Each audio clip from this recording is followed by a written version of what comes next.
Boa noite, irmãos. Estão bem? Por favor, irmãos, abram as Bíblias em 2 Timóteo. Hoje nós vamos meditar nessa epístola. Quantos irmãos abrem aí a Escritura? Vocês já passaram por aquela situação em que... situação comum da vida, tá? Se levanta, sofá, vai na cozinha, passa pela porta, olha para um lado, olha para o outro e parece que o cérebro dá um branco. Vocês já passaram por isso? Eu já algumas vezes. Essa ideia de esquecimento não é só desatenção. Nesses momentos em que a gente olha para um lado e olha para o outro, a gente se pergunta: o que é que eu vim fazer aqui, né? Aí você esquece que veio beber água, esquece que veio pegar uma chave. Mas isso não é mera desatenção. Tem um nome dado a isso. Um psicólogo chamado Gabriel Radvansky, da Universidade de Notre Dame, chama isso de modelo de horizonte de evento ou o efeito porta. Basicamente, esse efeito porta é o cérebro trabalhando nas mudanças de ambiente. Então, o que é que ele faz? Quando eu saio de um ambiente e vou para um outro ambiente, o cérebro, ele guarda essa informação para criar espaço para aquele ambiente ou para aquelas informações que vão ser formadas no novo ambiente. É basicamente, a cena acaba, uma nova cena ela inicia, e é possível que o nosso cérebro dê esse branco, que a nossa mente faça com que a gente esqueça o que nós fomos ali indicados a fazer. Nesse sentido, a gente meio que fica baratinado ali, a gente perde um pouco a ideia de missão, a gente perde a ideia de propósito, pelo menos momentaneamente, daquilo que nós fomos fazer inicialmente. Irmãos, essa é uma situação comum da vida. Mas quantas vezes isso acontece com a nossa fé? Quantas vezes é possível que isso aconteça com as nossas convicções? Em alguns momentos nós atravessamos algumas portas de dificuldade, algumas portas de crise, e aí a gente acaba esquecendo de algumas coisas. Às vezes por conta de uma doença, às vezes por conta de uma crise financeira, às vezes por conta até das decepções que nós vivemos na igreja, por conta da rotina que às vezes nos escraviza tanto por ter tanta coisa para viver, às vezes por causa da perseguição. O cenário muda, o ambiente fica um pouco mais hostil e de repente a gente esquece, estáticos. A gente olha para um lado, olha para o outro, nesses momentos difíceis da vida, e a gente acaba se perguntando: o que é que eu estou fazendo aqui? Qual é o meu propósito aqui? O esquecimento nesse sentido, irmãos, gera um tipo de paralisia espiritual. E aí, quando nós esquecemos o porquê fazemos, nós perdemos a força do como fazemos. É exatamente aqui, em uma dessas portas difíceis da vida, que nós encontramos Paulo e Timóteo. Nessa epístola, a gente começa a perceber que essa relação de mentor e mentoreado, de discipulador e discípulo, tem um tom um pouco obscuro por conta das perseguições que têm acontecido ali. Essa epístola de 2 Timóteo foi escrita provavelmente no segundo aprisionamento de Paulo em Roma. O primeiro, ali a gente consegue perceber no final da carta do livro de Atos. Parece que Paulo lá tinha a oportunidade até de receber visitas, mas aqui não. Aqui, 13, 14 anos depois do início do seu ministério, Paulo já basicamente idoso, no ano 62 a 67 depois de Cristo, ele escreve essa carta para esse jovem pastor, que parece também ter passado por uma porta de dificuldade, ou pelo menos tem passado por portas de dificuldade aqui.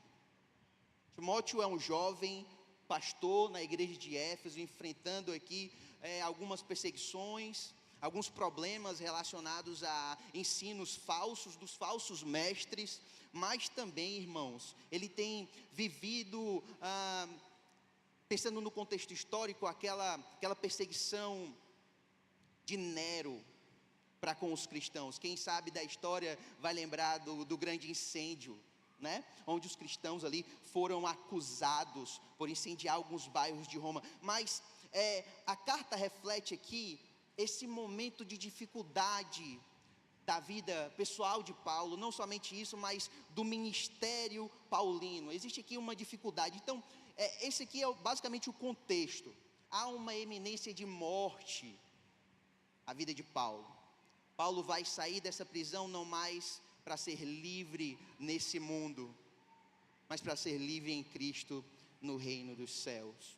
Paulo não vai mais ser solto aqui, ele está prestes a morrer nos seus últimos momentos aqui.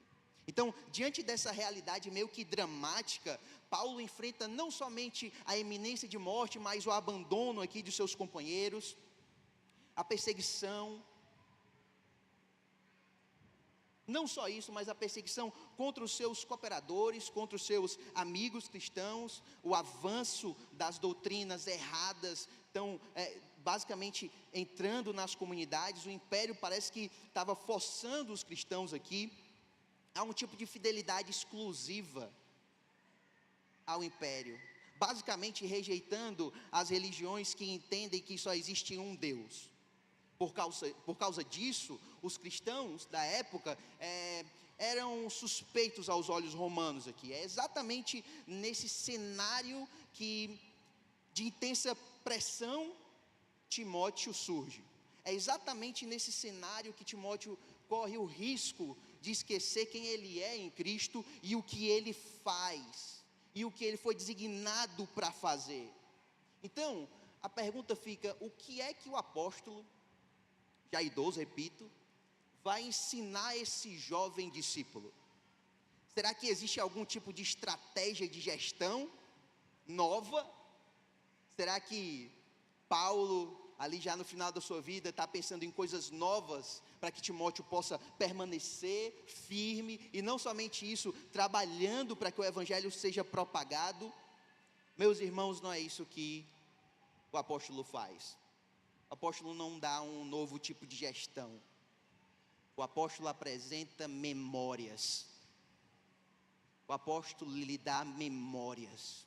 Basicamente, Paulo dizendo a Timóteo: Timóteo, não se esqueça.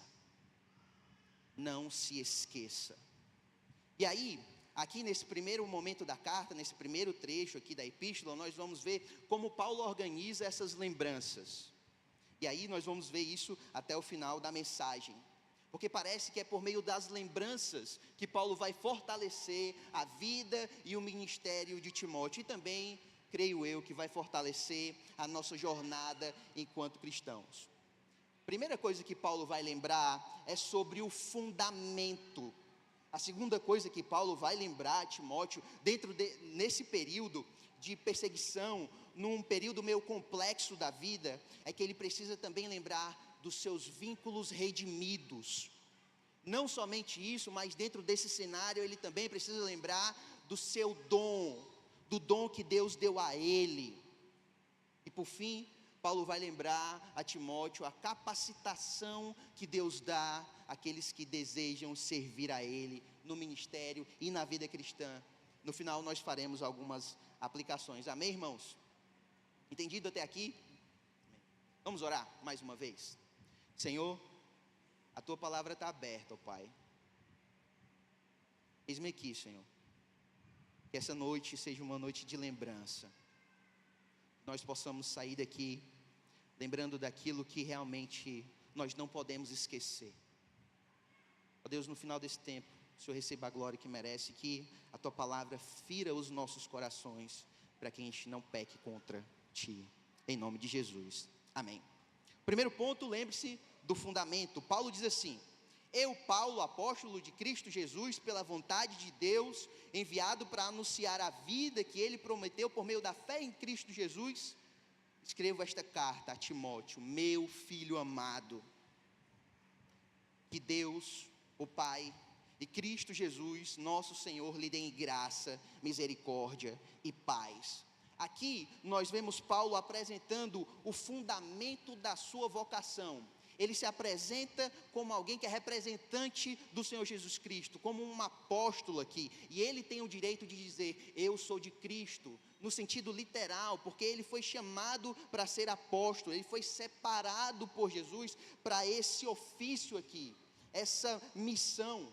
Ele pertence a Cristo, e por pertencer a Cristo, ele precisa exercer algumas funções que diz respeito à sua vocação. É importante dizer aqui, meus irmãos, que ele não se autodesignou apóstolo, ele foi investido em autoridade para a comissão, para a sua missão aqui. E a origem do seu apostolado não é uma origem humana. Ele diz, eu sou apóstolo, eu sou separado pela vontade de Deus, ou por ordem de Deus. Por isso, meus irmãos, que Paulo, enquanto prisioneiro, ele tem um respaldo nas suas palavras, ele tem um respaldo divino em suas palavras, porque ele é apóstolo pela vontade de Deus, ainda que estivesse preso, ainda que estivesse dentro de um buraco chamado prisão marmitinha ali em Roma, ainda que ele estivesse isolado, ele tinha essa autoridade, porque ele tinha esse respaldo divino. O texto também nos ajuda a entender, meus irmãos, que o apostolado paulino aqui estava em harmonia com a mensagem. Ora, se existe apóstolo, existe também a mensagem que precisa ser proclamada, enquanto esses apóstolos são enviados ao mundo. Então, o texto diz que existe aqui, enviado para anunciar a vida que ele prometeu por meio da fé em Jesus. Para o apóstolo, a missão do envio, existe aqui a mensagem, e essa mensagem não atingiu somente aqueles que Paulo pregou, mas também a nós, e nós temos basicamente essa mesma missão, de pregar essa mensagem de promessa de vida em Cristo por meio da fé. Ora, é muito oportuno que Paulo aqui, como prisioneiro, meus irmãos, vendo aqui a morte à sua frente, morte evidente, né, tenha lembrado nas suas primeiras palavras a Timóteo, Timóteo, essa aqui é a minha vocação, esse aqui é o fundamento daquilo que eu sou, é o fundamento da minha missão, eu sou o que sou e faço o que faço, porque fui separado por Deus para fazer, e Ele não só me separou, mas Ele também me deu essa mensagem aqui. É importante Paulo dizer isso para Timóteo, porque essa promessa de vida se encontra em Cristo Jesus, e porque se encontra em Cristo Jesus, essa promessa de vida, ela é indestrutível. É importante dizer isso a um jovem frágil no ministério, que está sofrendo pressões externas, perseguição, problemas dentro da igreja, problemas fora da igreja, às vezes até sofrendo com alguma eminente descredibilização por conta da sua idade, por conta do seu tempo de vida. É importante que Paulo diga isso a Timóteo, Timóteo, eu sou o que sou e faço o que faço, porque existe uma mensagem que é indestrutível, existe um fundamento que é indestrutível, é essa promessa de vida em Cristo Jesus. Paulo chama Timóteo e diz, meu filho, esse é o meu fundamento, eu fui separado dessa forma, essa é a mensagem que eu prego. Irmãos, Paulo chama esse jovem aqui de amado filho. Parece existir a ideia de Paulo fundir teologia com afeto. E aí Paulo nos ensina mais algumas outras coisas. Paulo não é um teólogo frio, não é um pastor que não tem cheiro de ovelha. Paulo é um teólogo, é um pastor que tem afeto, que se importa com os seus cooperadores. Em determinado momento da sua jornada com Timóteo, em Filipenses capítulo 2, versículo 19 até o versículo 23, Paulo diz assim, olha, Timóteo tem um interesse sincero por vocês, e ele tem servido comigo na obra do evangelho como um filho serve a um pai. Pode ser também que Paulo chame Timóteo de filho amado, porque na sua primeira viagem missionária ele passou por Listra, pregou ali a mensagem junto de Barnabé, houve um alvoroço, alguns estavam dizendo que Paulo era Zeus e Barnabé era Hermes. A família de Timóteo se localizava ali em Listra. Pode ser também que Paulo tenha sido um instrumento utilizado por Deus para pregar as boas novas e aquela família ter ali crido no Senhor Jesus Cristo. Mas o ponto aqui é que, ao mesmo tempo que isso acontece, surge dos lábios de alguém que, confrontado com o perigo de morte, ele está revivendo na mente de Timóteo esses acontecimentos nos seus últimos dias. Paulo está fazendo com que Timóteo lembre daquilo que ele foi chamado para fazer.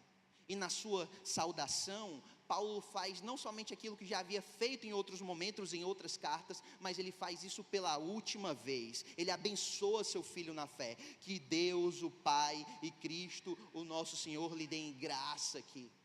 E graça, meus irmãos, é um conceito bem abrangente, porque a gente acha que graça só tem a ver com salvação. Mas graça nos encoraja muitas vezes para pregar a palavra. Graça nos capacita para fazer o que fazemos. Graça nos ajuda a nos santificar, conforme Tito. Mas aqui, irmãos, a graça é a graça que também transforma. É a graça que fortalece em dias difíceis. E misericórdia, eu gosto do que Paulo está dizendo aqui. Ele abençoando Timóteo. Lhe deem graça e misericórdia. Quando nós olhamos para as nossas experiências, principalmente quando nós percebemos a nossa condição humana, nós vamos perceber que Deus foi misericordioso, porque Ele foi socorro na nossa condição difícil aqui. E paz também é uma condição de consciência clara, que nós fomos reconciliados com Deus. E isso não depende simplesmente do nosso sentimento. Nós temos paz com Deus independente das circunstâncias. Nós fomos reconciliados com Deus e essa reconciliação nos traz paz independente dos momentos difíceis da vida. Então, nesse momento aqui da vida dos dois, essa bênção é extremamente pertinente. Mas, meus irmãos, ter um fundamento inabalável, inquebrável, indestrutível, faz com que nós não precisemos de pessoas. Tudo bem, nós temos um fundamento inquebrável, nós temos uma promessa de vida que garante vida eterna, mas isso quer dizer que nós não corremos o risco da solidão? Isso quer dizer que nós não corremos o risco de nos sentirmos sozinhos às vezes? Paulo sabe que essa doutrina aqui, esse fundamento sustenta a mente, mas para enfrentar determinadas pressões, Timóteo precisa saber que ele precisa não lutar sozinho. Ele precisa saber que não vai lutar sozinho. Ele precisa saber que existem dentro dessas dificuldades da vida, dentro dessas situações, existem vínculos redimidos que podem ajudar Timóteo a não fraquejar. E a gente vai para o nosso segundo ponto. Paulo basicamente dizendo: Timóteo, nesse contexto difícil de vida, lembre-se dos vínculos redimidos. Versículo 3 e 4. Diz assim: dou graças a Deus por você, ao Deus que sirvo, com a consciência limpa, como serviram os meus antepassados. Sempre lembro de você em minhas orações, noite e dia. Quero muito revê-lo, pois me lembro de suas lágrimas. O nosso reencontro me encherá de alegria. O verso 3, irmãos, ele abre aqui uma atitude meio que surpreendente de Paulo. Você não pode esquecer do contexto. Paulo está preso, mas em nenhum momento ele reclama. Paulo está dando graças pela vida de alguém. Isso não é um costume aqui literário. A gente precisa sempre lembrar dessa situação de Paulo. Longe de se queixar, ele decide meditar. Ele decide ser grato pelos irmãos que tem.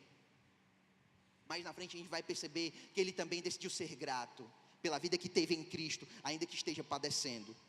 E essa gratidão aqui, ela revela um tipo de vínculo que ganha profundidade teológica, irmãos. O desejo de Paulo por Timóteo não é aqui apenas um afeto humano, não é mero afeto humano, mas o reconhecimento de que existe uma relação transformada pela obra redentora de Cristo. Então, por serem redimidos, eles estão ligados não por mera obrigação institucional aqui, porque eles estão livres da escravidão. Eles se unem aqui pelo amor, que é o elo perfeito. O afeto de Paulo a Timóteo brota dessa liberdade. Liberdade porque ele não é mais escravo do pecado. Liberdade porque agora em Cristo eles podem viver essa amizade, esse vínculo redimido. Há uma escolha consciente por amar ao próximo. Há uma escolha sacrificial, que mesmo em momentos difíceis, eu decido amar o outro. Então, essa união aqui, ela é tão profunda, que abarca até a herança, digamos, piedosa aqui dos seus antepassados. Ambos compartilham não só uma linhagem, mas uma identidade comum de vidas que foram comprometidas e transformadas pela promessa de Cristo Jesus. Esse tipo de vínculo transcende, então, a ordem natural das coisas. Transcende o relacionamento natural. Porque além dos nossos sentimentos, digamos, química, nós somos ligados pelo sangue de Cristo. Então, consequentemente, esses vínculos se expressam aqui no tipo de serviço voluntário. A gente vê Paulo dizendo assim: eu tenho orado por você noite e dia. Eu lembro de você noite e dia. Não somente isso, eu quero revê-lo porque eu lembro das suas lágrimas. E não é lágrima de fracasso, talvez de tristeza pela dor da despedida, de algumas despedidas que eles viveram, talvez pela sua vocação, talvez Timóteo tenha lembrado da imposição aqui das mãos, tenha lembrado do seu chamado, e naquele momento em que Paulo e os presbíteros impuseram as mãos sobre ele chorou. Ninguém sabe exatamente o porquê das lágrimas. O que nós sabemos é que Paulo, ele está lembrando dessas lágrimas, e por causa dessa profundidade aqui, Paulo lembra das lágrimas que demonstram muito mais compromisso, muito mais fidelidade, muito mais cooperação do que frustração aqui. Não tem a ver um tanto quanto fraqueza nessas lembranças aqui, mas há uma sinceridade aqui. Paulo tem lembrado de um jovem que chora, ou que se importa pela causa do Evangelho, pela igreja do Senhor. Repito, em outros momentos, Paulo disse: esse é o melhor que eu tenho, tem ninguém como ele. Mas, meus irmãos, mais uma questão crucial aqui. As lágrimas, nós sabemos que revela envolvimento, que revela amor de Paulo por Timóteo aqui, principalmente nesses últimos momentos de sua vida. Mas será que elas sustentam a vocação quando o mentor, ou quando aqueles que nos ajudam vão embora, ou quando eles se vão, ou quando eles morrem? Paulo sabe que a fé de Timóteo aqui, ela não pode depender simplesmente da presença do mentor para permanecer firme, para permanecer de pé. O jovem precisa parar de olhar, talvez, para as circunstâncias externas, e lembrar daquilo que Deus deu a ele, daquilo que queima dentro dele. E a gente vai para o nosso terceiro ponto. Diante das circunstâncias difíceis da vida, diante das circunstâncias difíceis na jornada cristã, das perseguições, das perdas, da iminente morte, Timóteo, dos problemas, Timóteo, lembra do dom que Deus te deu. E a gente vai agora para o versículo 5 e 6. Diz assim: lembro-me da sua fé sincera, como era de sua avó, Lloyd, e de sua mãe Eunice, e eu sei que em você essa mesma fé continua firme. Por isso quero lembrá-lo de avivar a chama do dom que Deus lhe deu quando pus as minhas mãos sobre você. Veja, irmãos, Paulo avança aqui nessa construção de tornar a lembrar algumas coisas a Timóteo. Ele está dizendo: olha, eu lembro da sua fé. E Paulo, ele muda a ideia de memória de afeto e vai para a memória de fé. Paulo não está lembrando só das experiências que teve com Timóteo, mas agora ele lembra da fé de Timóteo. Ele está convencido que Timóteo possui uma fé não fingida, uma fé sincera, uma fé que fez morada em sua vida, uma fé que não somente passou por sua família, por sua avó Lloyd, sua mãe Eunice, mas foi uma fé que permaneceu, que habita, e Paulo crê que essa fé habita em Timóteo. E é importante notar que essa herança de fé aqui, ela não era apenas uma piedade judaica, mas uma fé cristocêntrica. Timóteo tinha uma fé enraizada nos ensinos de sua casa. É basicamente como se Timóteo fosse alimentado pelo leite da palavra, antes de ser forjado no envio da missão aqui, no envio do seu ministério aqui. É esse cenário que Paulo emite, é nesse cenário que Paulo então vai emitir um comunicado, um pedido ou uma ordem a Timóteo. Dentre os imperativos aqui da segunda epístola de Paulo a Timóteo, nós temos alguns imperativos, e um deles é: aviva a chama do dom que Deus lhe deu. O que Paulo está dizendo aqui, não é que Timóteo deveria criar uma nova chama. A chama já existe. O que Paulo está pedindo para Timóteo fazer, ordenando que Timóteo faça, é: não deixe essa chama se apagar. Sopra essa chama aí, Timóteo. Não deixe essa brasa se apagar não. Aliás, faz com que essa centelha se torne brasa para a glória de Deus. Timóteo, remove as cinzas da passividade. Timóteo, faça com que esse dom volte a arder como antes. Mas meus irmãos, para ter essa coragem aqui, Paulo dá uma cena, um fato real. Olha, você vai lembrar do seu dom, mas para lembrar também do seu dom, você vai lembrar também da imposição das minhas mãos, daquilo que você foi chamado para fazer, Timóteo. O dom não depende do humor oscilante de Timóteo, ou dos sentimentos oscilantes. E às vezes a gente é assim, né? Não, o dom meio que desapareceu, estou meio assim na fé. Meus irmãos, quando nós lembramos da nossa vocação, quando nós lembramos para que a gente foi chamado e o que nós devemos fazer, esse dom, ele volta a arder no nosso coração, ou pelo menos deveria voltar a arder no nosso coração. Essa chama do dom que Deus nos deu, essa vocação que Deus nos deu, não deveria se apagar por conta das circunstâncias, porque essa chama do dom não depende das circunstâncias, mas depende da lembrança que nós temos, do chamado que nós recebemos. Então, meus irmãos, aqui diante disso, a gente tem mais um questionamento: como eu posso soprar essa brasa aqui, exercer autoridade, ter coragem, quando o meu espírito ainda é tímido, ou quando eu ainda passo por algumas dificuldades, quando eu ainda me sinto fraco? Paulo, a gente não escuta Timóteo fazendo essas perguntas, tá? Mas parece que Paulo vai nos ajudando a fazer esses questionamentos, e Paulo vai também respondendo de maneira antecipada a possíveis questionamentos que o nosso coração, assim como o coração de Timóteo, poderia ter. Paulo antecipa aqui essa objeção no versículo 7, e lembra que existe uma ferramenta, existe um meio de reavivar o dom que Deus nos deu.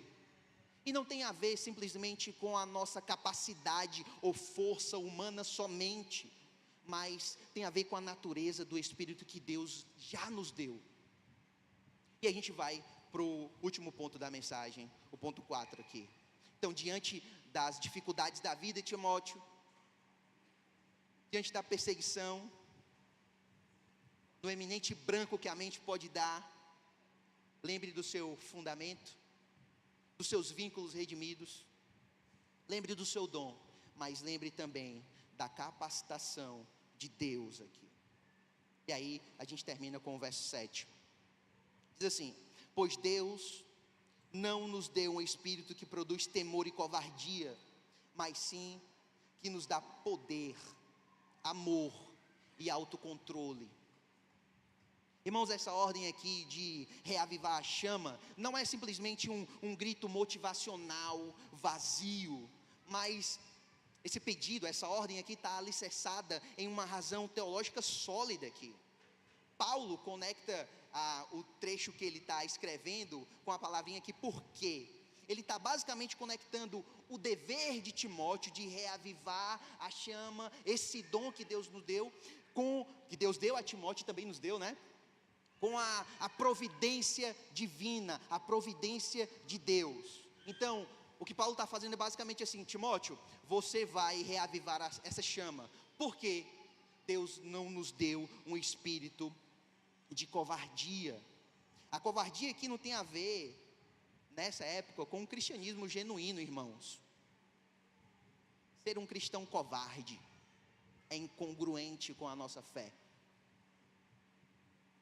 Ser um cristão covarde nos momentos de pressão, ser um cristão que dá para trás quando você é desafiado em determinadas situações, é incongruente com o nosso chamado, é incongruente com a nossa fé.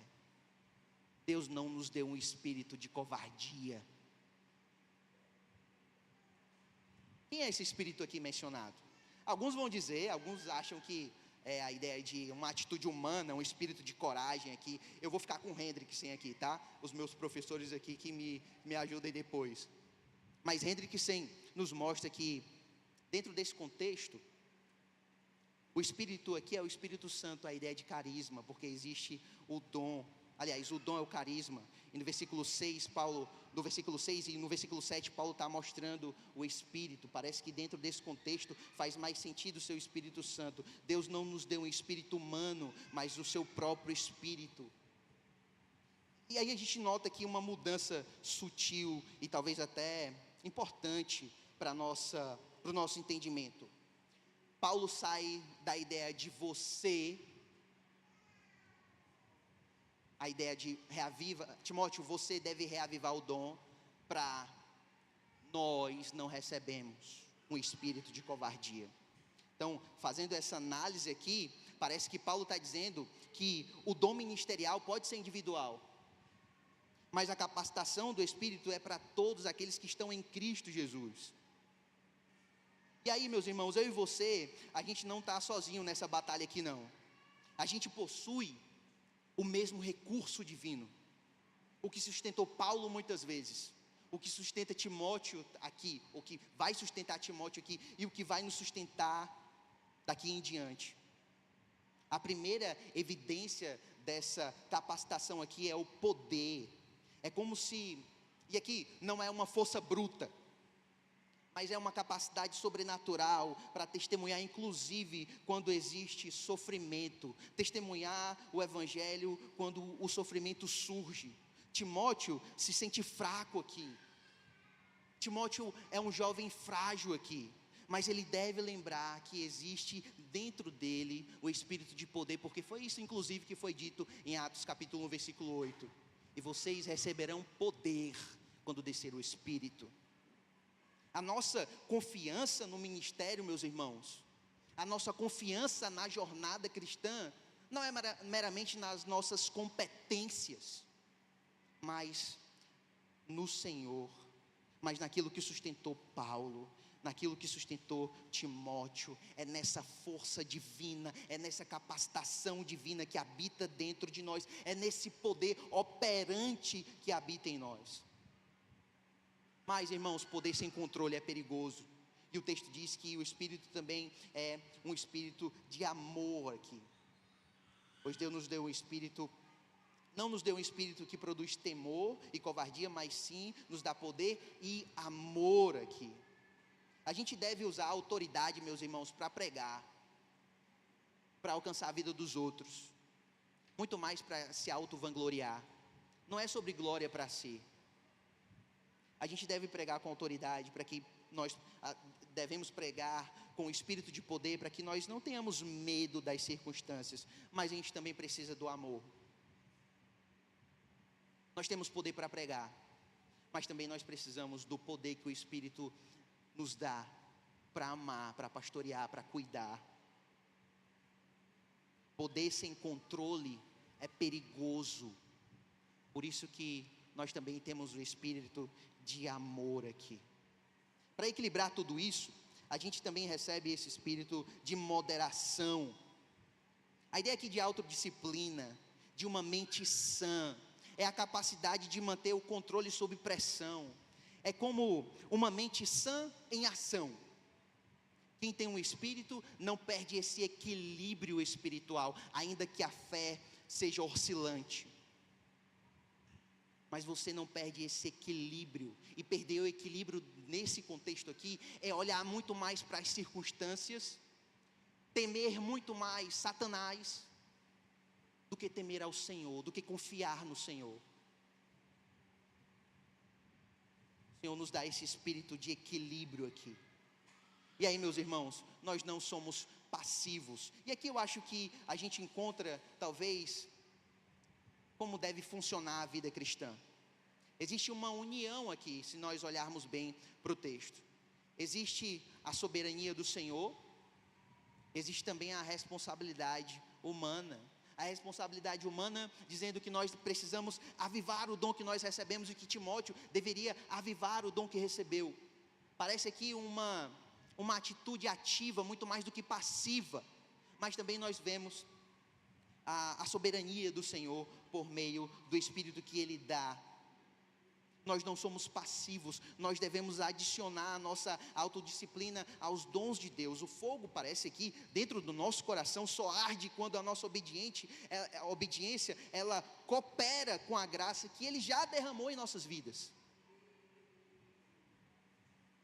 E aí, meus irmãos, quando nós lembramos daquela história lá do começo, da porta, da síndrome da porta, ou do efeito da porta, nós olhamos para a vida de Timóteo, e Timóteo talvez tenha exatamente esse cenário aqui. A porta da perseguição se abriu, e com ela veio a responsabilidade, trouxe risco real, podia fazer com que ele paralisasse, podia fazer com que ele esquecesse o seu propósito. Mas Paulo ensina que o antídoto aqui para a vida de Timóteo não é autoajuda, não são estratégias novas, mas é a memória do Evangelho. Então, meus irmãos, quando o cenário mudar, quando a vida ficar difícil, quando o ambiente for novo, apenas lembre-se do fundamento que nós temos em Cristo Jesus, que é indestrutível. Lembre-se dos vínculos redimidos. Nós não sofremos sozinhos. Nós temos uma família da fé, que está aqui, posta para viver ao nosso lado. Quando os dias difíceis chegarem, quando você passar pela porta da dificuldade, ou da perseguição, ou do abandono, lembre-se do dom que você recebeu. Lembre da fé real. Procure soprar essa chama. Não tem a ver com passividade, irmãos, mas tem a ver com uma disposição ativa. E por fim, lembre dessa capacitação. O medo, meus irmãos, é humano, mas o espírito que nós temos é de poder, de amor e de moderação. Eu quero fazer aqui algumas aplicações para encerrar a mensagem. Talvez você, meu irmão e minha irmã, se sinta inseguro no ambiente que talvez tenha mudado. Alguma instabilidade surgiu, e você pode ter perdido da sua lembrança o fundamento. Mas entenda que momentos difíceis da vida, momentos de dificuldade, são justamente oportunidades que nós podemos ter de exercitar essas lembranças, de exercitar a lembrança que nós temos um fundamento inquebrável, que nós somos de Cristo, independentemente das circunstâncias, nós estamos em Cristo.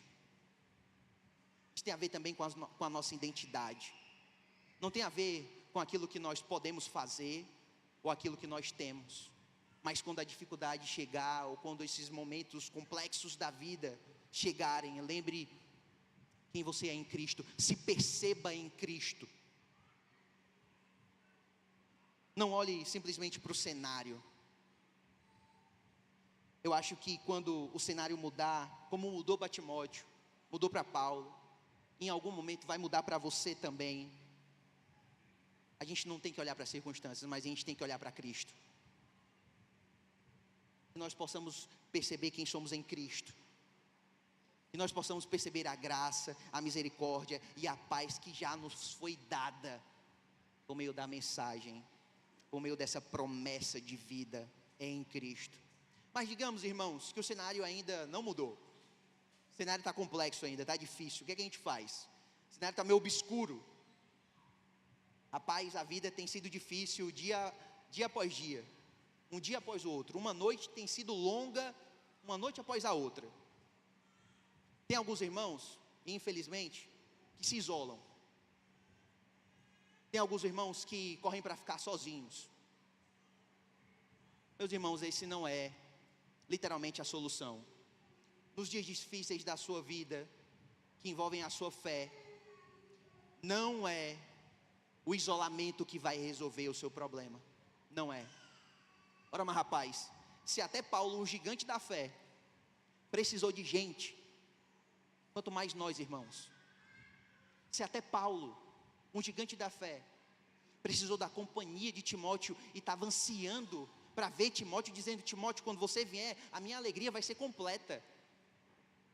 Por que, irmãos, que quando nós passamos por algumas dificuldades, nós tendemos a se isolar?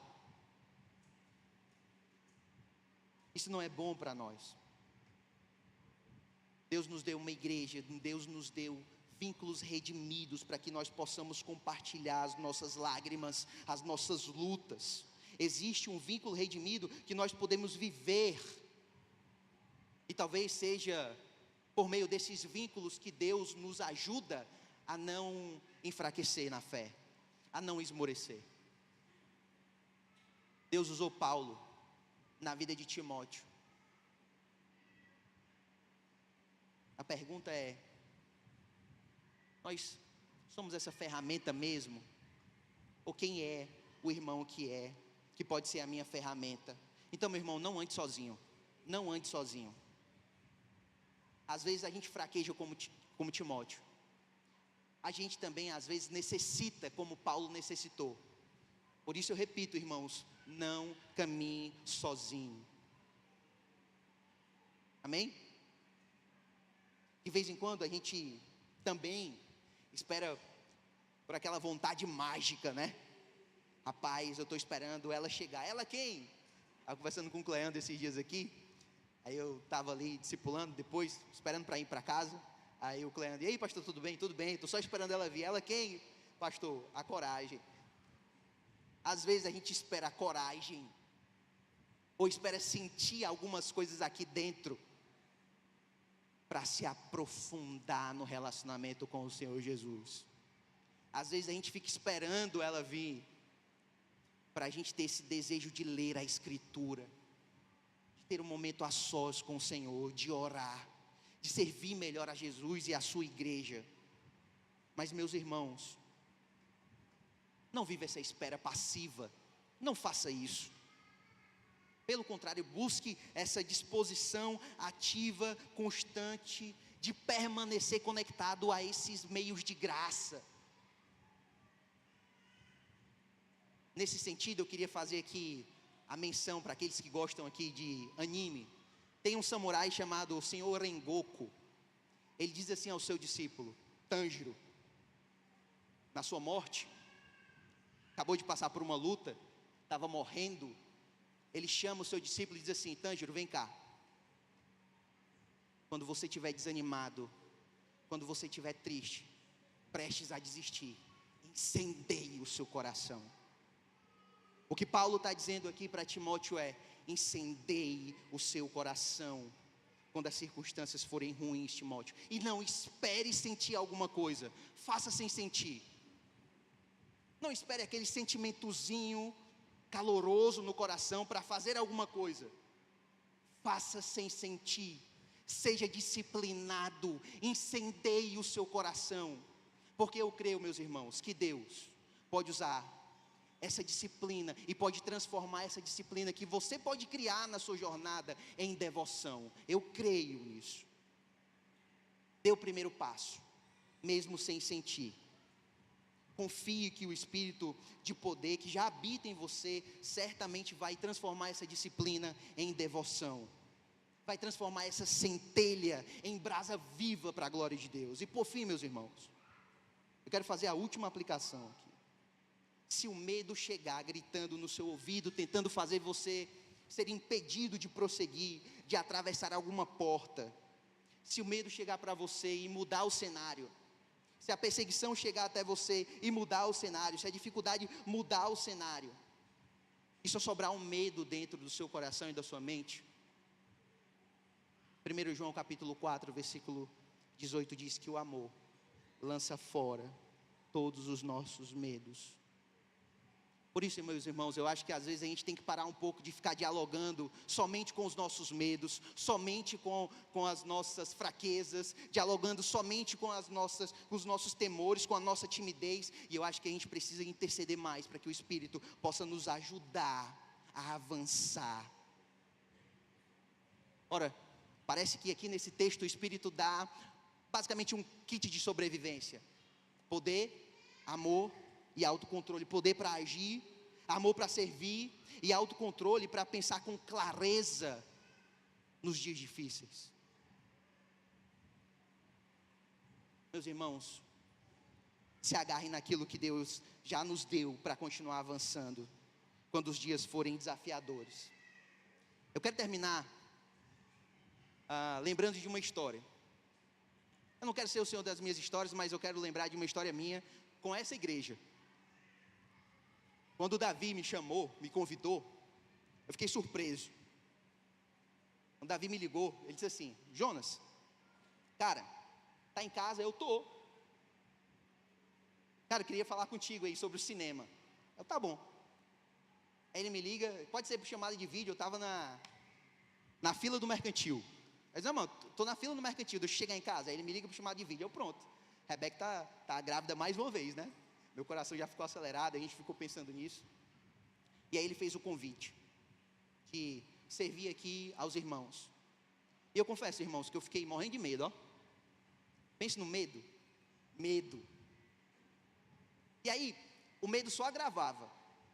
Depois dessa conversa inicial com o Davi, eu fui ter uma conversa pessoalmente com o pastor Valbert no Cibima.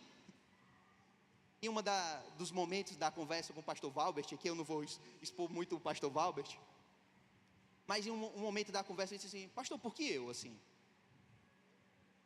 Eu olho para os pastores da Manaim, eu digo, eu não tenho a mínima capacidade de ser pelo menos 10% do que eles são. O pastor Valbert deu uma resposta no meu coração, eu não vou dizer, vou guardar só para mim. Mas a resposta que ele deu, meus irmãos, foi basicamente ele dizendo: Jonas, Deus não te deu um espírito de covardia, né? Eu entendi isso no meu subconsciente. Não foi isso que ele disse, mas foi isso que eu entendi, viu, pastor? Quando eu cheguei em casa, ó, conversando com a minha esposa, orando, foi essa a resposta.